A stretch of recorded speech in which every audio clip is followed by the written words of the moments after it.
എങ്ങനെയുണ്ട് ചേച്ചി ഇപ്പൊ? നല്ല വ്യത്യാസമുണ്ട്. ഉണ്ടല്ലേ? പിന്നെ വേദനന്റെ കാര്യങ്ങളൊക്കെ വേദനയൊക്കെ കുറഞ്ഞു വരുന്നുണ്ട്. നല്ല വ്യത്യാസമുണ്ട്. നമ്മള് മുന്നേ വീഡിയോ എടുക്കാൻ വന്ന സമയത്ത് നിങ്ങൾക്ക് ഓർമ്മ ഉണ്ടോ?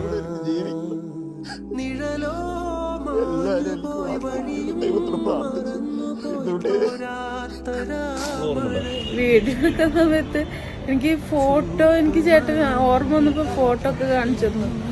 ആ ഒരു ഓർമ്മയുള്ളൂ, അല്ലാതെ അറിയില്ലല്ലോ. അല്ലാതെ അറിയില്ല. എന്നൊന്നും കണ്ടാ മനസ്സിലാവില്ലല്ലോ. ഇപ്പൊ ഫോട്ടോ കണ്ടതിനനുസരിച്ചല്ലേ അറിയുള്ളൂ. എനിക്ക് വീഡിയോ കാണിച്ചിരുന്നു, ഫോട്ടോ കാണിച്ചിരുന്നു ചേട്ടൻ. പിന്നെ ഇന്ന ആളാന്നൊക്കെ പറഞ്ഞു.